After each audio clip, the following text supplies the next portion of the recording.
कृष्णाय वासुदेवाय हरये परमात्मने प्रणतः क्लेशनाशाय गोविंदाय नमो नमः। ভোগ দর্শন করো, ভোগ দর্শন করলে দুর্ভোগ কাটে। তো এটা ছিল রাখি পূর্ণিমার দিনের ভিডিও। তো আমি গোপালকে রাখি পরাবো বলে চলে এসেছি। তো তার জন্য গোপালকে ভোগ দিয়েছি, দেখতেই পাচ্ছ তোমরা। তো তোমরা অবশ্যই ভোগ দর্শন করো, ভোগ দর্শনে দুর্ভোগ কিন্তু অবশ্যই কাটে। তো গোপালের চরণে আমি ফুল দিয়ে দিলাম। এইবার আমি কিন্তু গোপালকে ফুল দিয়ে খুব সুন্দর করে সাজিয়ে নিচ্ছি। আর আগেই বলে দিই, এই গোপালটা কিন্তু আমার দিদার, ঠিক আছে? আমার বাড়িতে কোনো গোপাল নেই।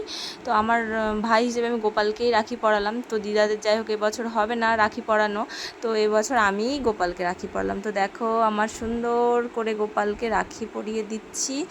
তো তোমরা কারা কারা এইভাবে গোপালকে রাখি পরিয়েছো অবশ্যই কমেন্ট করো।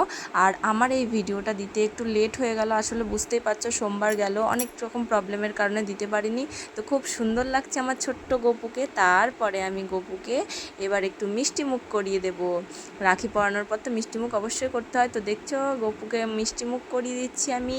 প্রথমে একটু সন্দেশ আর কলা দিয়ে একটু ভোগ দিয়েছিলাম। তো তারপরে আমি একটু কলাটা খাইয়ে দিলাম, তারপরে একটু জল দিয়ে দিলাম। তো তারপরে একটু আরতি করে নিচ্ছি। আমার যেটুকু আমি পারলাম সেইটুকুই করলাম। তো কেউ আবার এতে খারাপ ভেবে না। তারপরে এটা হচ্ছে আমার গোপু সোনার গিফট, বুঝেছো?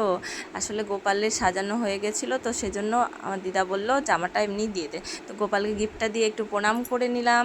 তারপর আমার গোপালকে দেখো কত সুন্দর লাগছে দেখতে, তাই না? সবাই কিন্তু প্রণাম মন্ত্রটা বলে অবশ্যই প্রণাম করে। ভিডিওটা ভালো লাগলে অবশ্যই কমেন্ট করে জানিয়ে। দেখা হচ্ছে নেক্সট ভিডিওতে।